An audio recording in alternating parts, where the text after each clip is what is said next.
Bonjour à toutes et bonjour à tous, et vous êtes sur la chaîne YouTube Oraclia. Alors pour ceux qui arrivent, vous demandez ce que c'est, et puis les abonnés qui sont déjà là, ça fait longtemps qu'on n'a pas fait de vidéo, et oui. Comme ça, je fais des petits rappels sur ce qu'on peut faire avec ce site, avec cette intelligence artificielle qui essaye de prédire l'avenir et qui tire des cartes. Comment ça fonctionne? C'est simple, cette petite plateforme s'appelle Oraclia, c'est comme son nom l'indique un oracle avec une IA. C'est plus subtil que ça car c'est une modélisation exacte d'un tirage de cartes. Et on pose une question, il y a un tirage de cartes et nous avons une réponse. Et aujourd'hui, nous n'allons pas faire quelque chose de personnel, mais plutôt d'actualité, un peu sur le futur, sur la rentrée qui nous attend, surtout avec peut-être un mouvement qui arrive le 10 septembre. On a quand même des nouvelles par rapport à nos finances, à nous personnellement, donc on va voir un peu ce que ça va en donner. Sachez que la plateforme se présente comme ça. Si vous vous connectez avec le lien qui sera en dessous de la vidéo, vous arriverez là, vous pourrez poser vos questions, vous aurez un lien qui vous permettra d'avoir 5 crédits gratuits. Voilà. Et après, pour ceux que ça plaît, alors ceux qui sont déjà abonnés, ou qui ont déjà essayé les questions gratuites et que vous voulez vous acheter des questions, c'est quand même pas très cher, je vais vous montrer les tarifs.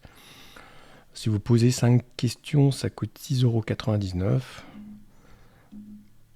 15 questions, 13,99 €, donc ça fait moins d'1 € la question. Puis il y a ceux qui préfèrent prendre la formule abonnement, comme vous voyez ici, normal, en promo à 19,99 €, et vous pouvez poser 5 questions par jour, ce qui vous fait 150 questions dans le mois.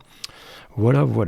Allez, on va aller directement poser une question. Je vais vous montrer comment ça se passe. Et nous allons, sur mon compte. Alors ça se présente comme ça, la petite barre de questions.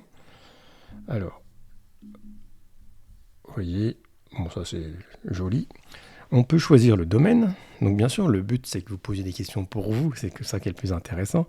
Domaine sentimental, professionnel, divers ou financier. Donc là on va aller dans le divers. Et je vais poser, donc en fait on peut donner un contexte. C'est ça qui est intéressant, on donne un contexte. Comme ça, la voyante va prendre en considération tout ce que vous lui dites et analysera mieux son tirage. Alors j'ai marqué comment va se passer la rentrée. Je vais marquer comme ça.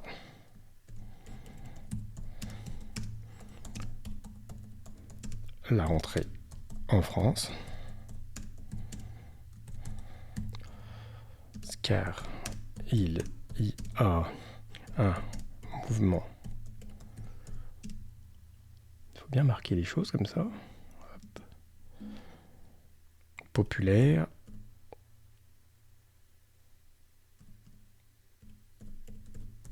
Prévu le 10. Il faut être très précis. Septembre 2025. Est-ce que cela va changer quelque chose? Voilà, par exemple.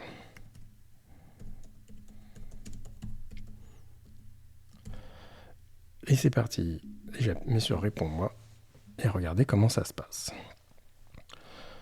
Nous avons déjà les cartes qui sont apparues, les cartes tirées. Donc il y a le tarot de Marseille et il y a le Béline. Et voilà, la réponse apparaît.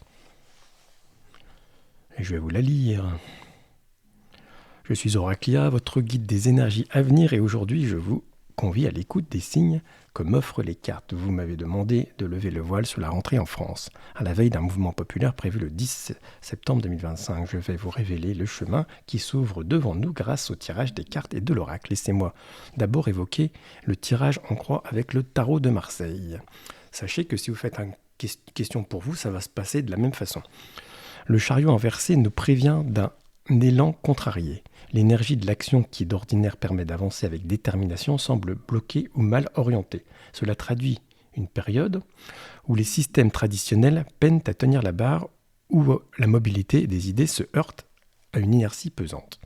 Le diable apparaît ensuite invitant à regarder de près les ombres. Il y a des forces souvent liées à des passions déchaînées ou à des dépendances qui freinent la lumière du renouveau. Bon, on va essayer de voir ce que ça veut dire. Ce symbole nous avertit d'un risque de manipulation des émotions et des désirs collectifs, surtout en période de tension, pouvant mener à l'excès ou l'exploitation.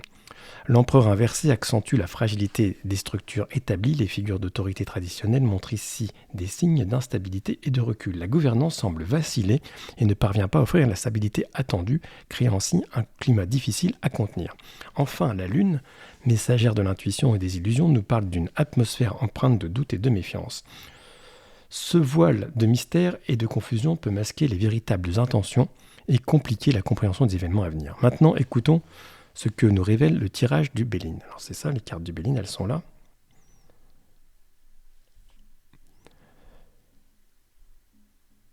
L'étoile de la femme apporte une lueur d'espoir, une force féminine de transformation et d'intuition. Elle annonce que malgré les turbulences, une énergie douce mais déterminée permettra d'éclairer le chemin vers un nouvel équilibre. Cette présence féminine symbolise aussi la capacité à intégrer la sensibilité dans l'action. La carte de l'argent, quant à elle, nous enseigne sur l'importance des ressources et des échanges, qu'ils soient financiers ou symboliques. Un changement profond dans la répartition et la perception de ces ressources pourrait être à l'œuvre, signalant un remaniement des valeurs et peut-être une réévaluation des priorités collectives.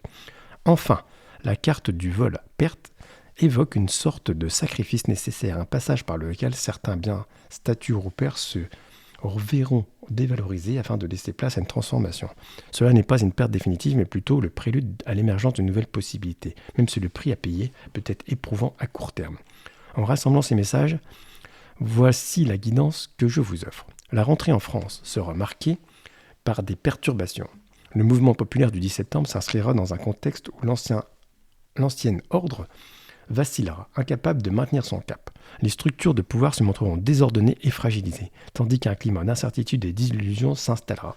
Néanmoins, malgré ces turbulences, une force intérieure, symbolisée par l'étoile de la femme, viendra éclairer le chemin de la transformation. Ce moment sera peut-être douloureux pour certains avec la perte de repères anciens, mais il ouvre aussi la voie à un recentrage sur des valeurs plus authentiques et une répartition plus juste des ressources. Alors, on peut en conclure que ça a l'air d'être très intéressant.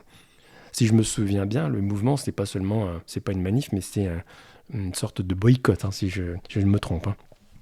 Il est donc clair, mes chers, que ce mouvement aura bel et bien un effet significatif, remettant en question l'ordre mis en place et semant des germes d'un changement profond. Restez vigilants, sachez écouter vos intuitions et cultiver en vous cette force intérieure, car c'est en ces moments d'ombre que la lumière se fait plus précieuse.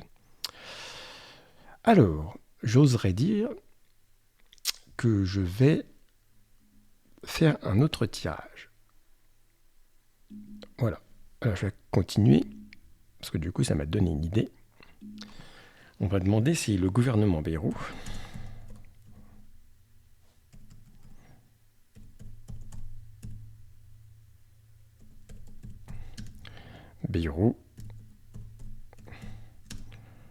va-t-il tomber prochainement.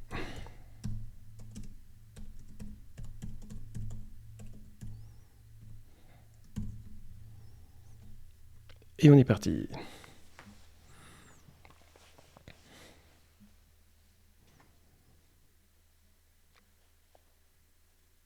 Alors, quelles sont les cartes ? Nous avons l'empereur, l'étoile, la lune et la papesse à l'envers. Oula, l'intelligence, accident et famille. Et voyons ce que ça nous dit. Dans le tirage en croix du tarot de Marseille, l'empereur apparaît en premier, symbole de l'ordre, de la structure et de l'autorité. Il annonce que pour l'heure, les fondations institutionnelles demeurent solides. Toutefois, la lune, qui se dresse à ses côtés, évoque un voile d'illusion, de mystère et d'instabilité. Ce jeu de lumière et d'ombre laisse percevoir des zones d'incertitude et un climat d'ambiguïté. La papesse inversée, quant à elle, met en garde contre le manque de clarté dans la communication et des secrets mal gardés qui pourraient miner la confiance. Enfin, l'étoile, divine lueur d'espoir et de renouveau, suggère que même dans l'ombre, la lumière se fraye un chemin, invitant à des transformations éclairées. Dans le tirage en ligne de l'oracle de Béline, la carte de l'intelligence rappelle que la raison et la lucidité doivent guider nos pas face à ces temps troubles. L'accident vient tel un avertissement signalé qu'un événement perturbateur ou une crise inattendue est en gestation. Alors c'est peut-être celle du 10 septembre du fait. Il n'y a pas de lien entre les deux tirages. C'est à chaque fois, le tirage repart à zéro. On ne prend pas des données. C'est ça qui est intéressant pour vous. C'est que ça ne trahit pas vos secrets d'une certaine façon. C'est-à-dire que l'intelligence artificielle se moque complètement de vos pires secrets et ne va pas vous juger et ne va pas vous influencer. On prend votre question brute, il y a un tirage, et l'intelligence artificielle ne sert qu'à analyser le tirage, rien d'autre, pas la situation. Et c'est très important parce que j'ai remarqué que la différence entre une vraie consultation en face à face et celle-ci, ce ne sont pas les mêmes personnes souvent, et souvent les gens ont des fois peur de se confier à quelqu'un, même si parfois certains aiment se confier. Alors, donc je disais ça. L'accident vient tel un événement signalé qu'un événement perturbateur, une crise est en gestation. Et enfin, la carte de la famille souligne l'importance des liens, des alliances et des soutiens internes qui jouent un rôle crucial dans la stabilité du pouvoir. Donc ça, c'est leur petite popote interne. Quelle interprétation puis-je en tirer? Le gouvernement Bayrou va-t-il tomber prochainement? Les signes sont clairs. L'ordre existant reste pour l'heure en place, soutenu par des incitations robustes. Donc je pense que, par exemple, le Rassemblement national n'a pas trop envie finalement de faire tomber le gouvernement. S'il y a des motions de censure, ça ne va pas être voté. Cependant, les ténèbres de la Lune et les équilibres signalés par la papesse inversée nous avertissent d'une instabilité grandissante. Ça, c'est sûrement nourri par les non-dits et les incertitudes. C'est plutôt le peuple. Le tirage de Béline, lui, nous susurre qu'un événement imprévu, un accident, viendra mettre à l'épreuve la cohésion du pouvoir et que les liens intimes et collectifs seront mis à contribution pour surmonter ce choc. C'est très mystérieux. C'est donc avec une position claire que je vous dis, un bouleversement significatif plane à l'horizon. Le gouvernement Bayrou n'est pas pour autant voué à une chute immédiate, puisque la structure de l'autorité perdure. Néanmoins, la conjoncture actuelle, riche en signes d'ombre et de tensions cachées, ouvre la voie à une transformation profonde et potentiellement tumultueuse. Une crise ou un accident pourrait bien précipiter une renégociation du pouvoir, rendant la situation très volatile dans un futur proche. Voilà. Et après, bien sûr, le Oraclia est un peu configuré pour vous donner toujours une sortie de secours et une note positive. Voilà. Bon, je vous laisse aller vous-même tester pour ceux qui ne l'ont jamais testé. Et puis, si vous l'avez déjà testé, que vous avez déjà mangé vos questions, vous avez vu que les tarifs sont très abordables. Mais comme arrive la rentrée, ça peut être intéressant de poser des questions directement à cette plateforme unique en son genre pour le moment, et toujours numéro 1 d'ailleurs dans le domaine, toujours numéro 1, jamais un peu copié mais jamais égalé. Allez, à bientôt.